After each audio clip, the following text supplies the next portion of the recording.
tired. What do you want people to reminisce about your gameplay? What do you want them to say you were as a player? How do you want them to remember you? I want them to say that I never played the same way twice. Never played the same way twice? That I was very hard to read, I guess, is what I go for. Okay. That's going to lead into my next question.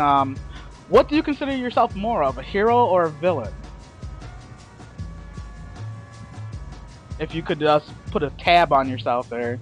I would like to say I'm a hero, but I think more people would call me a villain. More people would call you a villain? Okay. I got another question here. What do you think about people who, and I'm just going to throw a name out there that everybody's been talking about pretty much lately, like Jenna? We don't know if she's real. She swears up and down she's real. What do you think about people like that joining ORGs and playing in the game? Do you think it should be allowed? Do you think somebody who, obviously, they probably a fake profile. No offense to Jenna if you are. If you're not, you're welcome to call on the hot seat, Jenna, and prove yourself not to be fake. But what do you, Andrew, what do you think about people like that with, like, everybody assumes they're a fake profile, them joining games and actually winning with people? Do you think that should be allowed? If I had to say that one thing was cheating, I would say that is it. And there's one main reason for that. There is a difference between an alias game and a non-alias game. And when you put an alias in a non-alias game, it's an unfair advantage because you know everything about me and I know nothing about you. True. And that person could actually... I'm sorry, what was that, Sherry? I said that's a good point. It's true. It makes a whole lot of sense. That's why I don't like it when people do that. And that's why I love alias games. Mm-hmm. When everybody has an alias. Right. But when you play to the aspect of one person has an alias and everybody else doesn't, it's not fair. True. All right, Andrew. What win in ORGs are you most proud of and why? They have a commercial break for The Apprentice. My game ending this Sunday. It's going to be Donna versus Iman going at each other to win. Interview be announced this Sunday. Tune in live when I make the video and drop it everywhere. It was a great game. Very good game. Oh, thank you. There's Oak Sherry's Big Brother game going on right now. My Big Brother game starts tonight at midnight. We have our first HOH challenge. If you would like to watch it or know what's going on, you're not invited to the live challenges because unfortunately it's hard to get more than as many people I have on the cast into a Skype call.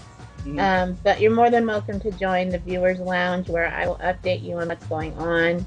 I am going to be making this a series. There is a prize in the game, and there will be a prize every year that I host it. But everything is live. That's what's so different about my game. I'm really excited for it. I've put a lot of time and effort into it. Okay, probably honestly, the game I'm most proud of is probably the first one I won. It was Survivor Channel Islands. It was hosted by Warren Adams. Okay. And I went up against some great players, Fiona, and that was probably the one I'm most proud of. Nice. So yeah, let's finish out giving some shout outs to games just starting up. The Shot 3, that's a good game hosted by what's his name, Johnny James. I've watched the Shot 2. I thought it was very interesting. That's why I joined Shot 3. So if you want to watch that. Another game starting up is Sean Pratton's Survivor Ireland. Sean Pratton is always a very good Survivor host. Any more games? Another game finishing up is the Evil Patrick Poitier's ORG Challenge game. I was out of that game. I think they're at the final score right now. Evil. What was that? Key on the word evil. Key on the word evil there. Is any more games starting up or finishing right now that I think of? Survivor Togo is going on, but that's still way in the process of going on. I'm trying to look through my list here. Oh, Johnny James is also starting up The Betrayal. That seems like a good game. He asked me to sign up for that. If I wasn't in so many games, I would definitely sign up for that. If you're not playing a game right now, I suggest you sign up. It seems Jed Novisky has a game called The Scavenger Hunt Photograph Edition. Jed Novisky, if you want to play her game, she's just having signups right now. So we're just going through that list while we're taking a little break from the hot seat with Andrew Gibson. Is The Betrayal, is that he's done that before? Is this the second one? Yeah, it's the second one. Okay, that's a fun game. Very fun game. I played in that one. Definitely. It looks fun. I wish I could play it. I'm thinking about playing it, but it just takes a lot of time, and I'm already in a couple games right now. So if anybody has games that are going on right now or going to be going on, Submit them to the hot seat thread. We will add them when people are thinking over their questions. Any games finishing up, we will add those as well. Like I said, finishing up right now in Agora 3, Fede has Jennifer, I can't pronounce your last name, versus Tina Warren. They're going against each other right now. I don't think there's a winner. Hopefully we can interview both of them on the hot seat next time, right, Sherry? Mm-hmm. That'd be interesting to have a winner and a loser, in the same hot seat answering questions, maybe about the game. That'd be really good. We need to have one like that. So let's try to do that next time. I know Vardavir was in that game. Vardavir, an excellent player. Maybe even, I don't know if we would have him, just maybe have him separately doing his own hot seat. All right, a very interesting question.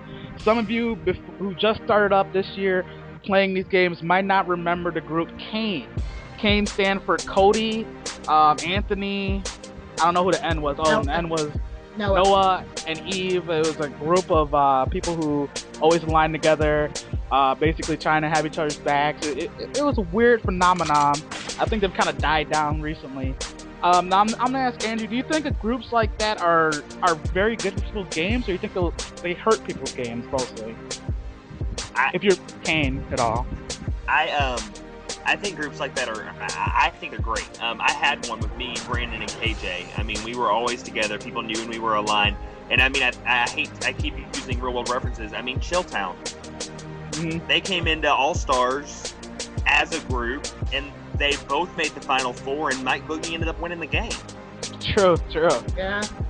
I mean, it's one of those things, like I said earlier, this is my team. If you're going to fight us, let's fight us. If you want to join us, join us.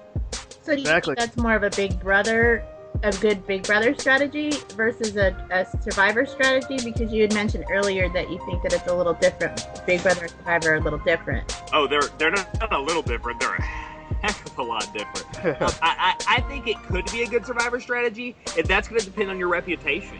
If you have a bad reputation and you go in and say, hey, it's us four to the end, then it's not going to work well because nobody's going to want to align with you. But if you have a good reputation, then you can go in and say, hey, it's us four, come join us, and you might get some people to join you.